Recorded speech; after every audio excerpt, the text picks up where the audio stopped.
AJ here, Calypso Dive Centre. I'm one of the instructors. I'm teaching a series of online courses at the moment for dive masters during this lockdown period. The other night I foolishly decided to do a demonstration of how to do a full mask removal and replacement underwater. And it was quite funny doing it, so I thought that I would make a video, which is what I'm going to do right now. Depending on the training organisation that you are doing your training with, sometimes you will have a snorkel attached to a mask, as we do here.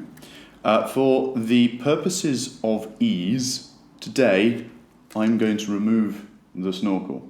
Now, obviously with some training organisations, you may have to keep that attached when you do the skill, but because I'm sitting in my lounge and I just want to do a demonstration of the mask, I don't really want this rattling around my head. It's much easier to do it underwater. So I'm going to discard the snorkel for now. This particular mask is a SEAC Sub X1.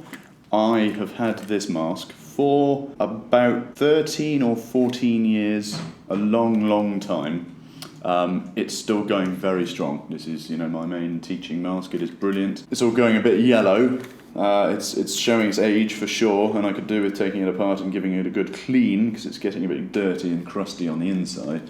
But it is a pretty stunning mask. It's done me pretty well, which is fantastic. This mask strap is fantastic.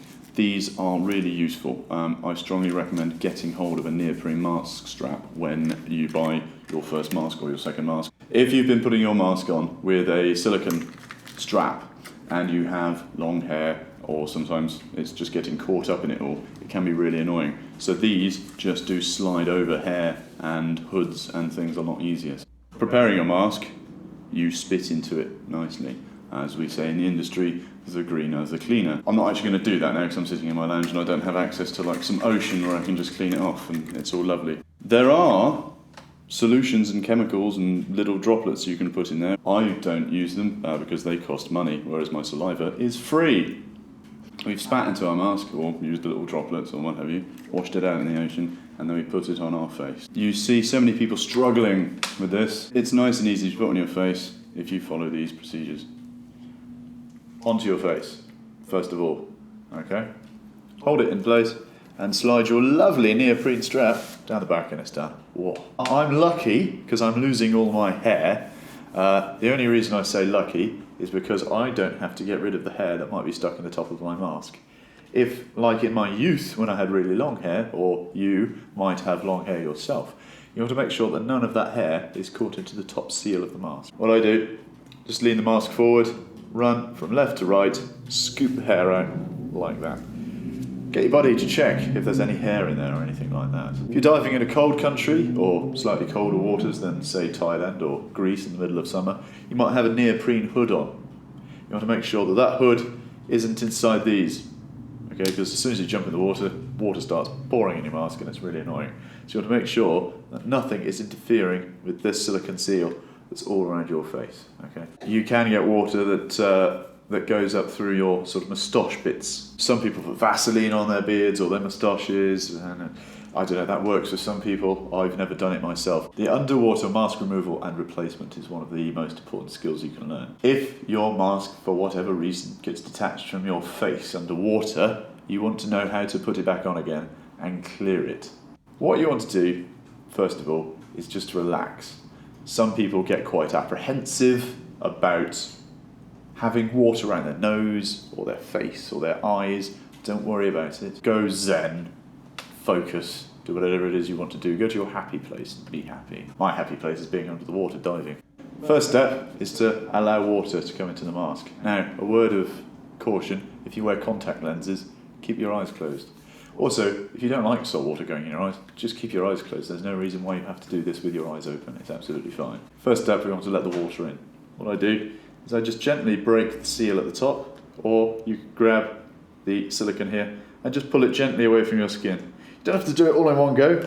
You can do it, let the water trickle in. So you can just see here at the top how I'm pulling the silicone away from my face. Second, you want to take the mask off your face. I do this in the reverse of putting it on. So I hold the mask, I take the strap off, and then I just lift it off my face, like that. Now underwater, obviously, you're not going to be able to see. You might have got your eyes closed or something like this. So suddenly you're relying on one of your senses, feel.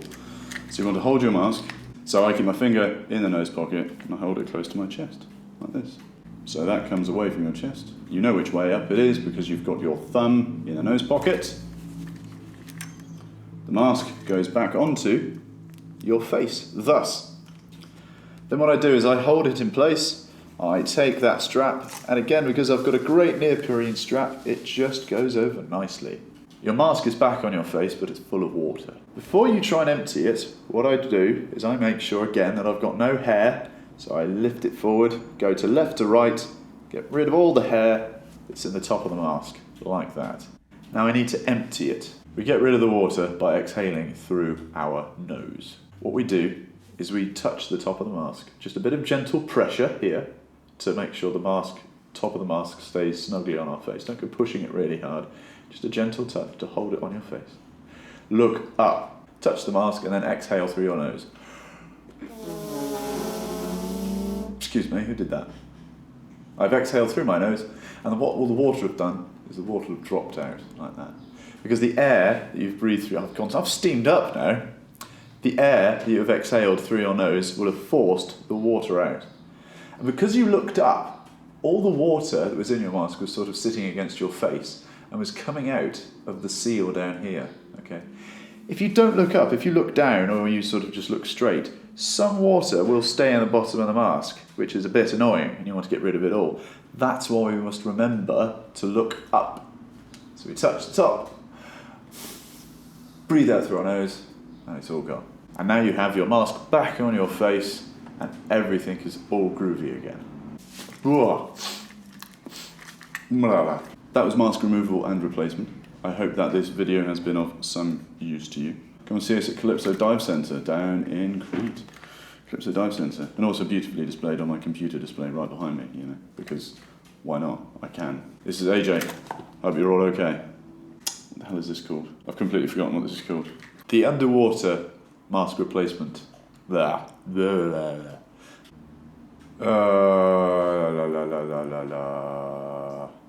edit that out. Terrible. I don't know how to do this. It's quite funny.